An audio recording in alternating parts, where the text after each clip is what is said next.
ఇదివరకు విడుదలైన Bigg Boss 8 Telugu promotional content మంచి ఇంట్రెస్ట్ ను క్రియేట్ చేసింది. రీసెంట్ గానే సెప్టెంబర్ 1న Bigg Boss 8 Telugu grand launch కానుందని వీడియో ద్వారా ప్రకటించారు.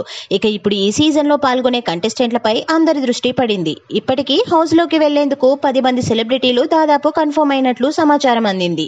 తాజాగా ఈ బిగ్ బాస్ తెలుగు 8 సీజన్ లోకి స్టార్ కమేడియన్ అలీ తమ్ముడు కయ్యూం కూడా కంటెస్టెంట్ గా ఎంట్రీ ఇవ్వనున్నాడనే వార్త జోరందుకుంది.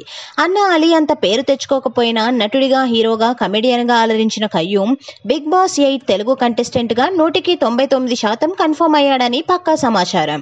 అయితే కమెడియన్ అలీ తమ్ముడిగా సినిమాల్లోకి ఎంట్రీ ఇచ్చిన కయ్యూం మహేష్ బాబు రాజకుమారుడు మూవీతో యాక్టింగ్ డెబ్యూ చేశాడు. ఆ తర్వాత హీరో సుమంత్ ప్రేమ కథ, శ్రియా తొలి సినిమా ఇష్టం, అల్లరి నరేష్ సోదరుడు ఆర్యన్ రాజేష్ హీరోగా చేసిన హాయ్, మనసుతో వంటి సినిమాల్లో హీరోకు ఫ్రెండ్ గా కనిపించాడు. కానీ ఈ సినిమాలు ఏవి కయ్యూంకు నటుడిగా అంత గుర్తింపు తీసుకురాలేకపోయాయి. అనంతరం 2004లో ఎంజాయ్ అనే సినిమాతో హీరోగా డెబ్యూ చేశాడు. కానీ అది కూడా అంతగా వర్కౌట్ కాలేదు. ఈ సినిమా తర్వాత 2005లో పూరి జగన్నాథ్, నాగార్జున కాంబినేషన్ లో వచ్చిన సూపర్ మూవీతో కొంత క్రేజ్ ను సంపాదించుకున్నాడు కయ్యూం. ఆ తర్వాత అల్లరి నరేష్ నటించిన బ్లేడ్ బాబ్జీ, మడత కాజా, కెవ్వు కేక వంటి కామెడీ సినిమాల్లో కమెడియన్ గా తనదైన నటనతో మెప్పించాడు. అనంతరం కయ్యూం మళ్లీ పెద్దగా ఏ సినిమాతో గుర్తింపు తెచ్చుకోలేకపోయాడు.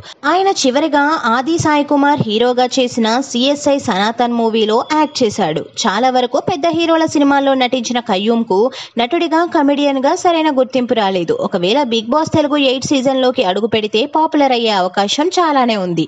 అయితే అది తనకు నెగటివిటీని లేదా పాజిటివిటీని తీసుకువస్తుంది. బిగ్ బాస్ హౌస్ లోకి వెళ్లిన ఎంతో మంది ఊహించని రెస్పాన్స్ ను తెచ్చుకున్నారు.